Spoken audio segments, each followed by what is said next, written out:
आज हम लोग नेक्स्ट चैप्टर कॉम्प्लेक्स नंबर पढ़ने जा रहे हैं। कॉम्प्लेक्स नंबर है क्या?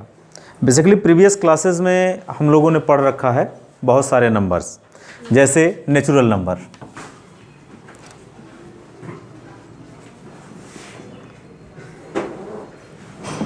उसके बाद आपने पढ़ रखा है होल नंबर, उसके बाद आप लोगों ने पढ़ा integer, rational number, irrational numbers, उसके बाद आपने स्टडी किया रियल नंबर्स के बारे में। तो आप सभी को पता है ये सारे नंबर्स, ये ऐसे नंबर्स हैं जो एक दूसरे के साथ आपस में एग्जिस्ट करते हैं। जैसे सारे नेचुरल नंबर रेशनल होते हैं, सारे होल रेशनल होते हैं, सारे इंटीजर रेशनल्स होते हैं। इट मीन्स ये जो तीन हमने नंबर पढ़ा था इसके ऊपर, these are the example of rational numbers. Okay, natural numbers, whole numbers and integers, these are the examples of a rational numbers. आपने पिछले क्लासेस में पढ़ रखा है कि जितने भी नेचुरल नंबर्स होते हैं वो रेशनल नंबर्स होते हैं, जितने भी होल नंबर्स होते हैं वो भी रेशनल होते हैं, जितने भी इंटीजर हैं वो भी रेशनल हैं। और रेशनल नंबर कैसा नंबर होता है? जो p/q के फॉर्म में लिखा जाता है। अब जो नंबर रेशनल नहीं होते वो कौन से नंबर होते हैं? वो इर्रेशनल होते हैं। और इर्रेशनल नंबर का डेफिनेशन दिया जा सकता है which can not be written in the form of p/q, जो p/q के फॉर्म में नहीं लिखे जाते। ओके, फिर बाद में इन दोनों नंबर का एक कलेक्शन बनाया गया और कहा गया कि the collections of all the rational number and irrational numbers are called real numbers. Real number की हिंदी है वास्तविक संख्या। वास्तविक संख्या, तो ये क्या है real number? This is the collections of rational number and irrational number. तो बाद में आई बात कि अगर ये वास्तविक संख्या है तो कहीं ना कहीं कोई काल्पनिक संख्या होगी, इमेजिनरी नंबर्स होंगे। तो अब हम लोग स्टडी करेंगे क्लास 11th में इमेजिनरी नंबर के बारे में कि इमेजिनरी नंबर क्या होते हैं। ओके, इमेजिनरी नंबर क्या होते हैं, इनकी स्टडी करेंगे। ये है क्या, इसको समझने की कोशिश करो। बेसिकली इमेजिनरी नंबर फॉर्म कहाँ से हुआ? जब आप क्लास 10th में क्वाड्रेटिक इक्वेशन पढ़ रहे थे, जब आप क्वाड्रेटिक इक्वेशन पढ़ रहे थे ax² plus bx plus c is equal to 0, आप इस तरह का क्वाड्रेटिक इक्वेशन पढ़ा था। तो इस पर जब x की वैल्यू आप फाइंड आउट करते थे, x की वैल्यू फाइंड आउट करते थे, तो x की वैल्यू कैसे निकलता था? श्रीधराचार्य मेथड या क्वाड्रेटिक फार्मूला लगाते थे और लिखते थे -b plus minus √b² minus 4ac/2। ऐसा कहा करते थे। यहां पर ये जो स्क्वायर रूट के अंदर ये जो संख्या लिखी गई है, that is d is equal to b² minus 4ac। This is called discriminant. Discriminant, इसे हम क्या कहा करते थे? डिस्क्रिमिनेंट। और आप सबको पता है कि जब ये d की वैल्यू 0 से बड़ी होती थी, जब d की वैल्यू 0 से बड़ी होती थी तो x की वैल्यू क्या आती थी? x is real and distinct. मतलब जो x की वैल्यू आती थी वो रियल आती थी और डिस्टिंक्ट आती थी। लेकिन जब d की वैल्यू 0 के इक्वल हुआ करता था तो हम कहते थे कि x रियल तो है, लेकिन उनकी जो दो वैल्यूज आएंगी वो क्या होंगी? इक्वल होंगी। और वहीं आपको बताया जाता था कि अगर d की वैल्यू 0 से लेस है, 0 से लेस का मतलब क्या हुआ? That is negative number. Less than 0 means क्या? We get a negative number. अगर d की वैल्यू हमने सॉल्व किया b² माइनस 4ac और वो निगेटिव नंबर आ जाता था तो हम कह देते थे x is imaginary. x is imaginary. और जब इमेजिनरी आता था तो हम अपनी पढ़ाई लिखाई यहाँ बंद कर देते थे, कहते थे भैया इस पर हम कोई वर्क नहीं कर पाएंगे, because you don't know what is the imaginary numbers. आप इमेजिनरी नंबर्स के बारे में कुछ भी नहीं जानते थे। क्लियर? तो इस इमेजिनरी नंबर्स को क्लियर करने के लिए इस क्वाड्रेटिक इक्वेशंस ने हमें सपोर्ट किया। और इसने किस तरह से सपोर्ट किया कि जो d की वैल्यू हम निकाल रहे हैं, सपोज कर लेते हैं d की वैल्यू क्या आ गया? -5 आ गई, ये निगेटिव नंबर आ गया। अब अगर मैं इसका स्क्वायर रूट निकालूं, मतलब d का स्क्वायर रूट निकालूं, तो ये स्क्वायर रूट ऑफ -5 आ गया। इसका मतलब क्या हुआ, d means b square minus 4ac is equal to square root of negative number. अब निगेटिव नंबर यहां पे डिफाइंड नहीं है, क्योंकि किसी भी निगेटिव नंबर का मैं स्क्वायर रूट नहीं निकाल सकता। ठीक है, तो यहां पर एक न्यू टर्म्स इंक्लूड हुआ, दैट इज आयोटा। आयोटा नाम है आयोटा, लेकिन हम लोग उसको कैसे कहते हैं, इमेजिनरी नंबर कहते हैं। आई, इसका सिंबल आई यूज करते हैं और उसको कहते हैं नॉर्मली हम लोग इमेजिनरी कहते हैं, basically they are named as iota. और इस iota means i, iota means i से डिनोट करते हैं शॉर्टकट में, और इसकी वैल्यू जो बताई गई that is square root of -1। क्यों, क्योंकि ये -1 ही तो है, ये माइनस साइन ही है जो इस नंबर्स के एग्जैक्ट वैल्यू को डोनेट नहीं कर रिप्रेजेंट नहीं कर पा रही है। तो हमने क्या मान लिया, आई की वैल्यू -1 मान लिया, और जब आई की वैल्यू -1 मान लेंगे तो सोचो ये -1 इंटू 5 हो जाएगा, और ये क्या हो गया -1 इंटू √5 अलग अलग हो गया। यहां पर इसकी वैल्यू क्या हो गई, दैट इज आई √5। ओके, जैसा कि आपको अभी पता चला कि आई की वैल्यू क्या है, स्क्वायर रूट ऑफ -1, तो आई स्क्वायर कितना होगा -1, आई क्यूब कितना होगा, that is i square into i. देखो आई क्यूब को क्या लिखा जा सकता है, आई स्क्वायर इंटू आई, और आई स्क्वायर की वैल्यू कितनी है बच्चा, -1 इंटू आई, तो इसकी वैल्यू कितना हो गया -i। अगर मैं कहूं आई टू द पावर 4 तो कहोगे आई स्क्वायर का होल स्क्वायर इसको लिखा जा सकता है। आई स्क्वायर की वैल्यू कितनी है -1, और -1 का स्क्वायर कितना हो जाएगा +1, तो आई टू द पावर 4 की वैल्यू क्या हो जाती है +1 हो जाती है। क्लियर, तो यहां पर ये वैल्यू, ये वैल्यू, ये वैल्यू, ये वैल्यू, तीनों हमें डाटा लर्न करना होगा इससे रिलेटेड क्वेश्चंस को सॉल्व करने के लिए। तो आयोटा से रिलेटेड बहुत सारे आपके क्वेश्चन बनते हैं, जैसे आपसे पूछ दिया जाए tell me the value of i to the power 7, the value of i to the power 7। तो अगर आई टू द पावर 7 की वैल्यू पता करना है तो इसको हम क्या लिख सकते हैं, आई टू द पावर 4 + 3, या मैं इसको लिख सकता हूं i to the power 4 into i to the power 3, या मैं इसको लिख सकता हूं आई टू द पावर 4 की वैल्यू 1 हो गई, और आई क्यूब की वैल्यू कितनी हो गई इंटू -i, तो इसकी वैल्यू कितना हो गया -i। So the value of i to the power 7 is -i। Clear, लेकिन अगर आपसे पूछ दिया जाए आई की वैल्यू अगर इस पर पावर 47 हो तो इसकी वैल्यू बताओ, तो आपके दिमाग में आया सर ठीक है कोई प्रॉब्लम नहीं है, अगर आपने आई को 4 + 3 तोड़ा तो हम इसको आई टू द पावर 4 + 4 + 4 + 4 + 4 कितनी बार तोड़ेंगे, 4 4 8 12 16 कितनी बार तोड़ेंगे, बहुत अधिक आएगा। अगर ये 47 या 947 कर दे तो कैसे पता करोगे कि आई टू द पावर 947 की वैल्यू कैसे फाइंड आउट होगी। तो ये सिस्टम पॉसिबल, ये जो प्रोसेस है ये पॉसिबल नहीं हो पाएगा आई टू द पावर 947 की वैल्यू निकालने के लिए। तो अब हम यहां क्या करेंगे, अब हम यहां क्या करना होगा कि किसी भी नंबर्स का अगर पूछे, ठीक है, जैसे पूछ लिया आई टू द पावर 196, ओके, तो हम क्या करेंगे जो भी इसका पावर होगा हम लोग क्या करेंगे इसको 4 से डिवाइड करेंगे, दैट इज 4 4 जा 16 3 6 4 9 जा 36। So this can be written as here remainder is 0।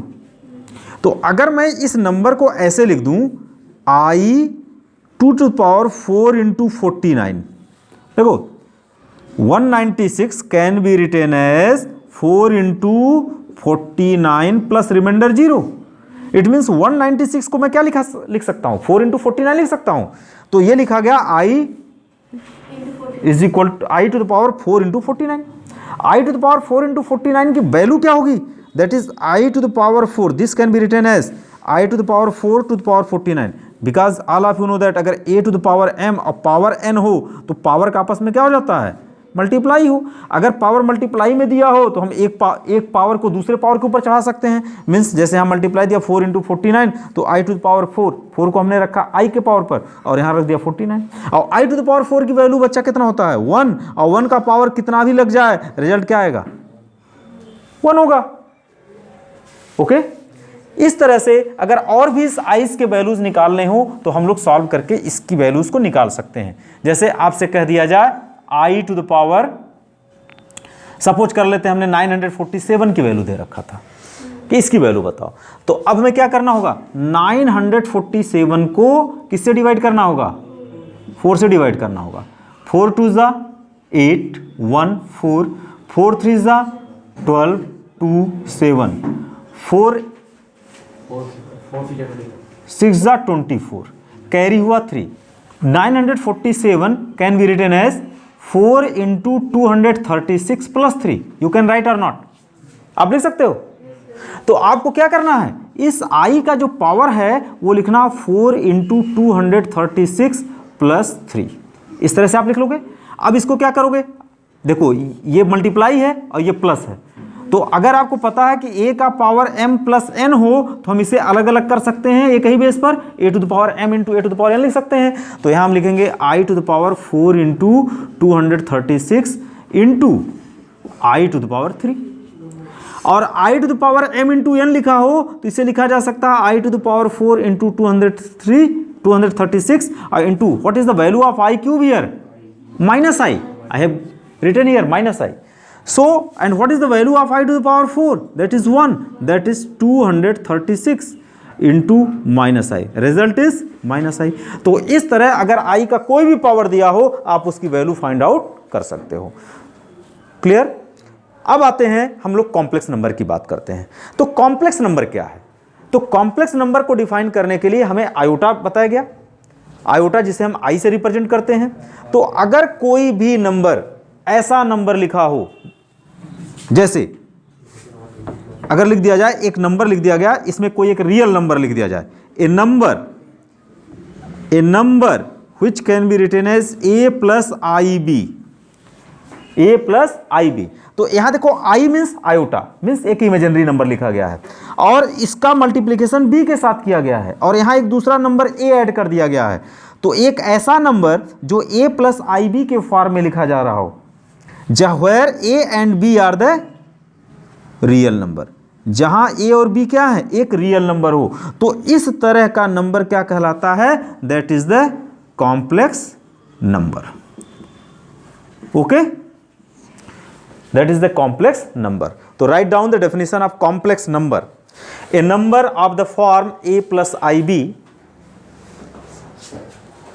where a and b are the real numbers, where a and b are the real numbers.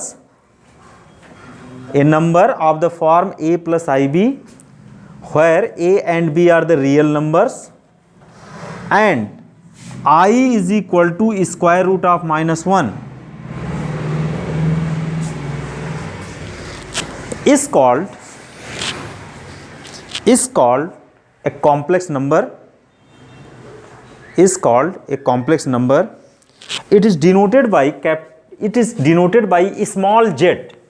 It is denoted by small z. It is denoted by small z. Now in this number a plus ib, देखो जिस number के साथ i multiply है, that's part is known as a imaginary part. इसे हम कौन सा part कहते हैं, that is known as a imaginary part.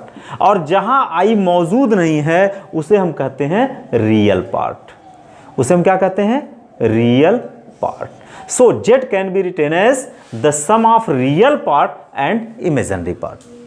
तो आइए चलते देखते हैं कुछ एग्जाम्पल। सपोज कर लेते हैं एक एग्जाम्पल लिखा हुआ है z is equal to 3 plus 2i, 3 plus 2i। Then what is the real part of this, तो रियल पार्ट ऑफ z को हम ऐसे रिप्रेजेंट करेंगे और इसके इमेजिनरी पार्ट ऑफ z को कैसे रिप्रेजेंट करेंगे, लाइक दिस। जब भी आपसे पूछा जाए tell me what is the real part of this z, तो real part of this z is 3 and what is the imaginary part of this, तो आप कहना only 2, not I represent that is the imaginary part. It means imaginary part of this number is 2. Okay? अगर इसी तरह से कह दिया गया कोई z नंबर लिख दिया गया 5 minus 7i, तो what is the real part of this z, that is 5 and what is the imaginary part of this set, that is minus 7. यहां पर मैं i नहीं कहता, i तो हमें रिप्रेजेंट कर रहा है कि this is the imaginary part.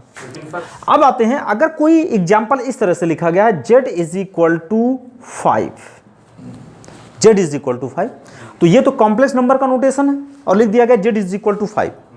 5 में कहीं इमेजिनरी पार्ट दिख रहा है? नहीं दिख रहा, तो आप इसको लिख सकते हो 5 प्लस 0i। अब ये कॉम्प्लेक्स नंबर बन गया, 0 इंटू आई करोगे कॉम्प्लेक्स नंबर बन गया।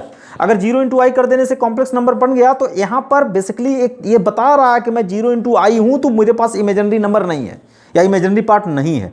तो ऐसे नंबर को जहां पर आई का कोफिशिएंट 0 मिल जाता है, a number which is given such that the imaginary part, the coefficient of imaginary part is 0।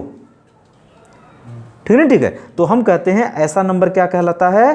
Purely real. और अगर कोई नंबर आपको दे दिया z is equal to 3i दे दिया, तो यहां पर रियल पार्ट 0 है, तो if real part of z is 0 then z is called क्या? Purely imaginary. ये क्लियर?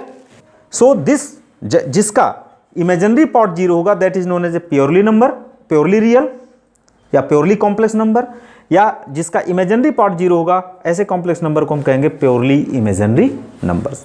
उसके बाद आता है conjugate of complex number. Conjugate of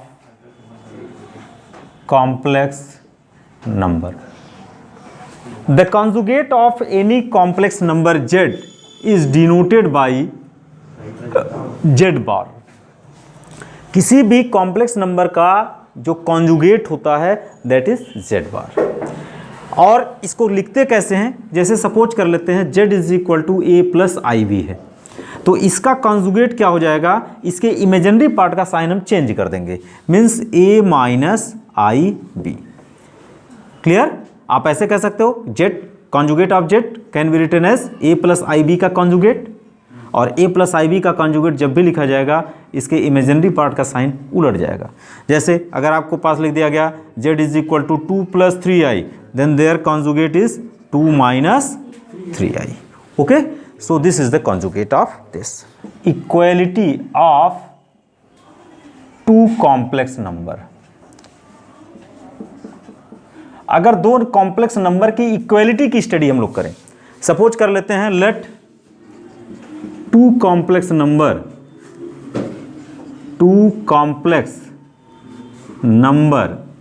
z1, suppose कर लेते हैं पहला जो कॉम्प्लेक्स नंबर है z1 है, and this is represented by x plus i y. ठीक है, और दूसरा कॉम्प्लेक्स नंबर है z2, इसको x1 y1 कर लेते हैं, इसको x2 प्लस आई y2 कर लेते हैं।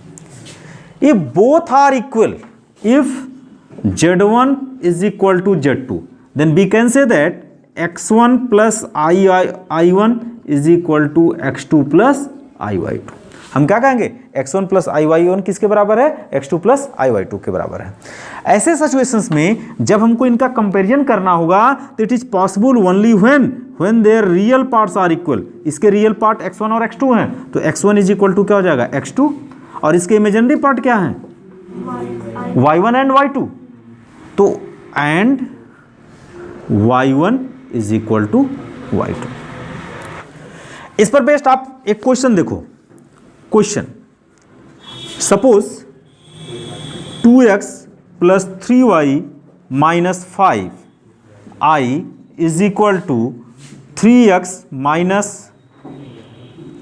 Minus 7 plus 5i.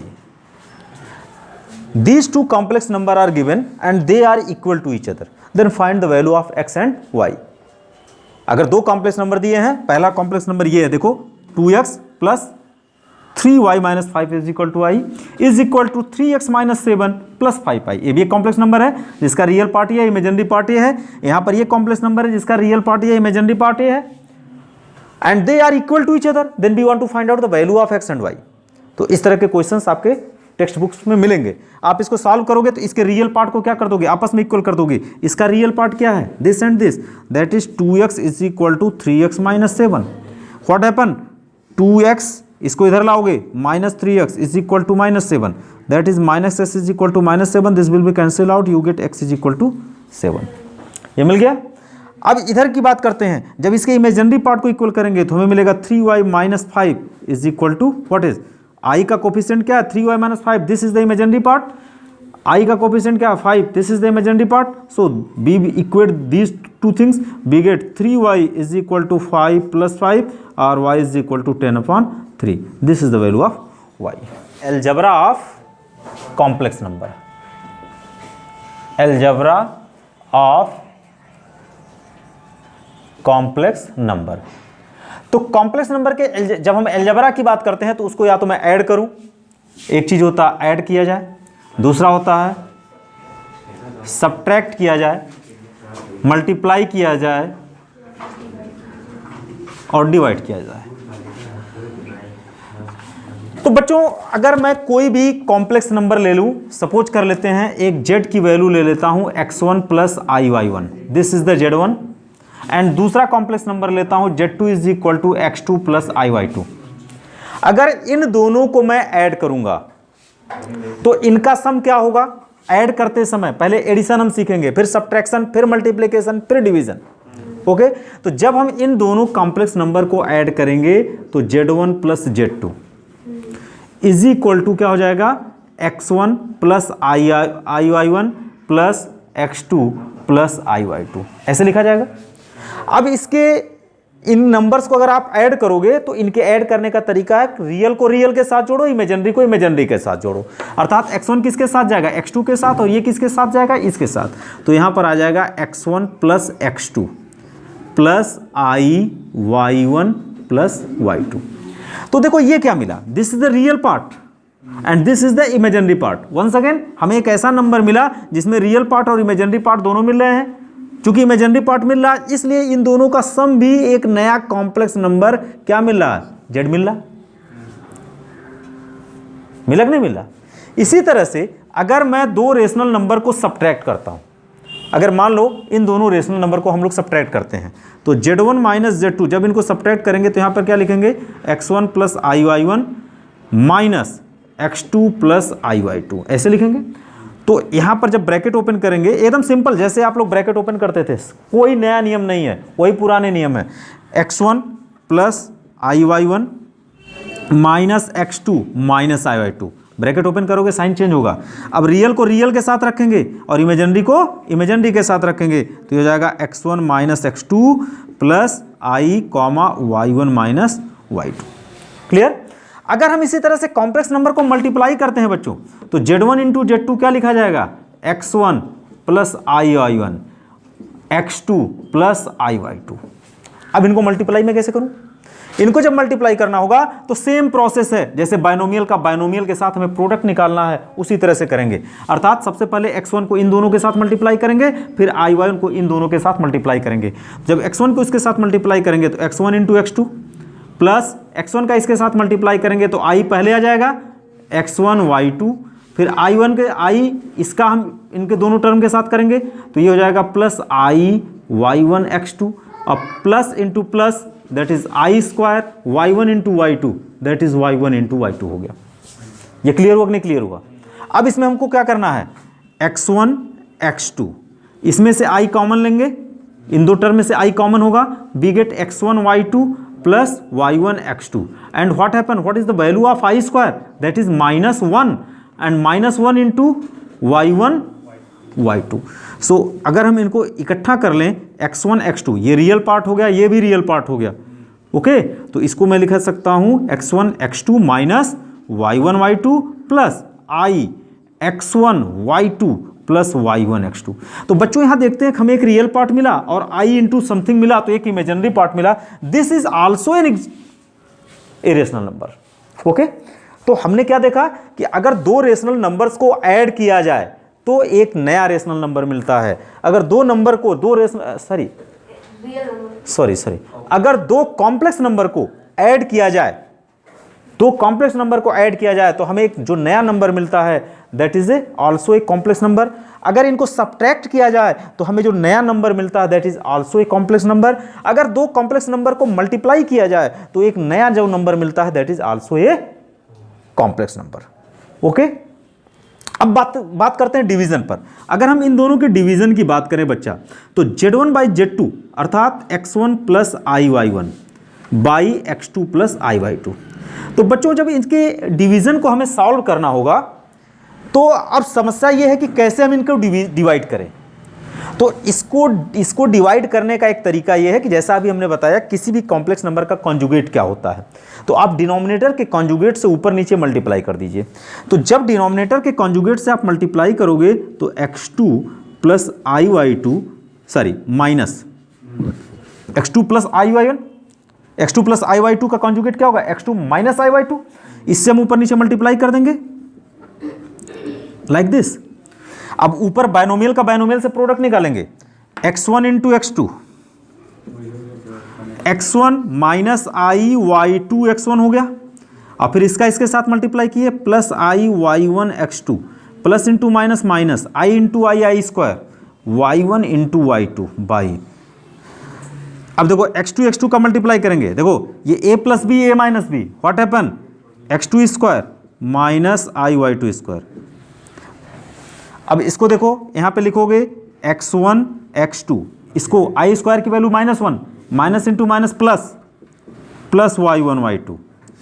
और यहाँ हम क्या कर लेंगे, माइनस i कॉमन ले सकते हो, यहाँ पे क्या लिख लोगे x1 y2 प्लस, अगर माइनस कॉमन लेते हो तो ये तो x1 y2 हुआ और ये साइन क्या होगा माइनस हो जाएगा y1 x2 बाई यहाँ होगा x2 स्क्वायर प्लस, देखो ये आई मिलेगा आई स्क्वायर की वैल्यू -1 तो इसको प्लस बना देगा और यहाँ मिल जाएगा y2 स्क्वायर।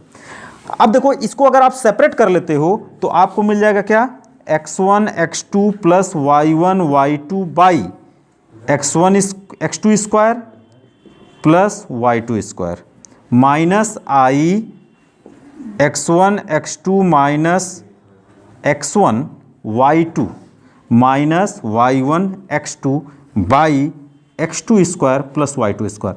तो बच्चों यहां देखो ये क्या है, this is the real part and this is the imaginary part. So the quotient of two complex number is also a complex number. तो हमें पता चल गया कि कैसे हम दो कॉम्प्लेक्स नंबर को ऐड करते हैं, कैसे सब्ट्रैक्ट करते हैं, कैसे मल्टीप्लाई करते हैं और कैसे डिवाइड करते हैं। ये सारा कॉन्सेप्ट क्लियर हो गया। अब आपने क्या देखा, ऐड कर रहा हूं तो भी कॉम्प्लेक्स नंबर, सब्ट्रैक्ट कर रहा हूं तो भी कॉम्प्लेक्स नंबर, मल्टीप्लाई कर रहा हूं या डिवाइड कर रहा हूं, हर केस में हमें कॉम्प्लेक्स नंबर मिलता है। तो अगर मैं properties of algebra of complex number की स्टडी करूं तो पहली प्रॉपर्टी आ जाती है क्लोजर प्रॉपर्टी। प्रीवियस क्लासेस में आपने सारे नंबर्स पर ये सारी प्रॉपर्टी की स्टडी किया है। क्लोजर प्रॉपर्टी क्या था, if the sum of two number या two complex number is also a complex number then the closure property exist. तो आप बताओ क्लोजर प्रॉपर्टी कॉम्प्लेक्स नंबर पर एडिशन में एग्जिस्ट कर रही कि नहीं कर रही है, क्योंकि जब दो कॉम्प्लेक्स नंबर को मैं ऐड कर रहा हूं तो एक नया कॉम्प्लेक्स नंबर बनता है। It means sum of two complex number is a complex number showing the closure property exist here. Also the difference of two complex number is also a complex number, this showing closure property over subtractions on the complex number exist. In case of multiplications we get also a complex number, the product of two complex number is also a complex number, this showing the product of two complex number shows the closure properties here. Also in case of division closure property also exists. So this is the first property on the algebras of complex on the complex numbers. Okay.